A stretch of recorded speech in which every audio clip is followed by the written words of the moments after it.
Bonjour à tous, on se retrouve aujourd'hui pour une chronique spéciale. À l'occasion de la sortie du film Blade Runner 2049, nous allons parler aujourd'hui du film original Blade Runner. Pour ceux qui ne l'auraient pas encore vu, regardez-le, et pour les autres, vous avez le droit à une petite piqûre de rappel.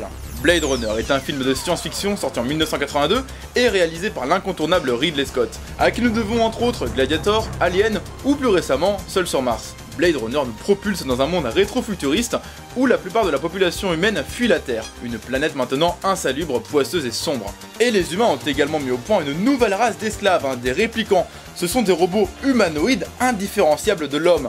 Et lorsqu'un réplicant se rebelle contre l'homme, on fait appel à un chasseur spécialisé, un Blade Runner. Et dans ce film en particulier, nous allons suivre la mission de Deckard, un Blade Runner incarné par Harrison Ford. Blade Runner est un film à part. Déjà, il faut savoir que pour ce film, il existe pas moins de 7 versions différentes. Bon, personnellement, je n'ai vu que la version du réalisateur, qu'on appelle également la Director's Cut. Mais cette version, commandée par Ridley Scott, n'est sortie qu'en 1992, soit 10 ans après la sortie officielle en 1982. Car pour la sortie au cinéma en 1982, les studios, pour simplifier la trame du film, ont imposé à Ridley Scott une voix off narrative de Deckard pour raconter l'histoire. That gibberish he talked was city speak, gutter talk. A mishmash of Japanese, Spanish, German, what have you. I didn't really need a translator. I knew the lingo every good cop did. But I wasn't gonna make it easier for him. Et ils ont également changé la fin en imaginant une fin où Deckard et Rachel s'en allaient au loin, en voiture, vers un paysage naturel, en rupture avec l'ambiance du film. Les studios ont imposé cette modification pour rendre le film le plus accessible possible au grand public. Mais si on se penche un peu plus sur le sujet, on peut voir qu'il peut avoir une autre raison. Enchaînons avec notre second secret pour comprendre que les différentes versions du film, c'est-à-dire celle de Ridley Scott et celle des studios, correspondent en réalité à deux interprétations différentes du film. Et ces deux interprétations ont le mérite de répondre à la question que nous nous posons tous, Deckard est-il un réplicant ? La version de Ridley Scott laisse planer le doute durant tout le film, tout en abandonnant quelques indices majeurs. Alors que pour leur version, les studios voulaient absolument que Deckard ne soit pas un réplicant, mais un humain, donc un gentil. Tout simplement pour ne pas abîmer l'image d'un Harrison Ford au top de sa carrière, car il était présent dans tous les plus gros films de la décennie, comme Star Wars ou encore Indiana Jones. Mais ce que je trouve très beau dans la conception de ce film, c'est que chacun en a son interprétation. Harrison Ford a avoué avoir joué le personnage comme un humain, le scénariste a également avoir écrit l'histoire comme un humain, alors que Ridley Scott, le réalisateur, a déclaré des années plus tard que Deckard, il le disait comme ça, était un putain de réplicant.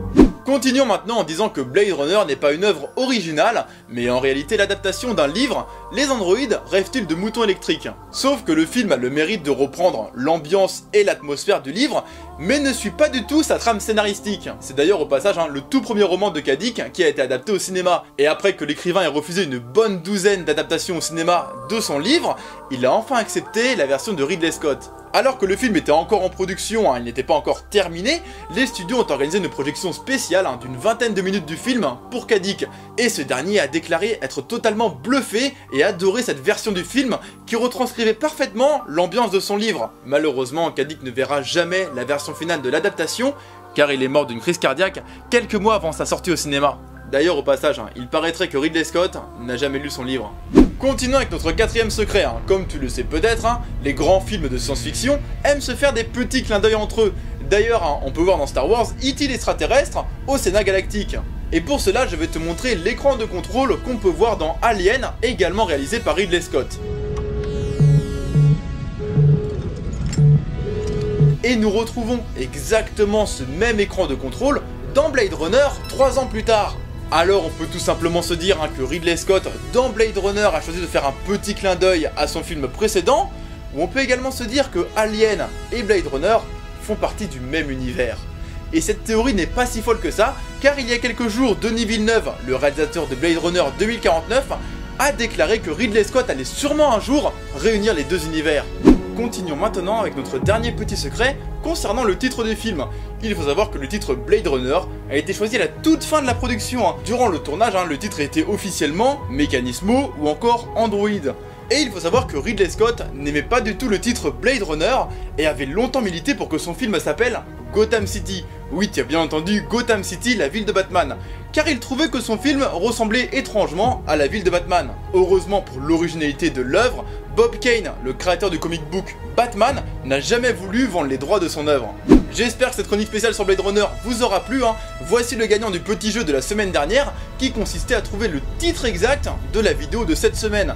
Et pour ceux qui ne nous ont pas encore rejoints, je vous conseille de nous rejoindre sur Facebook, où je demande régulièrement vos avis sur les miniatures avant que les chroniques sortent. Bon allez, à la prochaine. Je vais te parler d'une petite trouvaille d'un cinéphile réalisée il y a quelques années. Lors du film, on peut voir le passeport de Neo, et avec un zoom et un léger recadrage, on peut également voir que son passeport expire le 11 septembre 2001. Mais comme je t'ai dit précédemment, le film est sorti en 1999, soit 2 ans avant les attentats. Et je ne t'en dirai pas plus, je t'en dirai pas.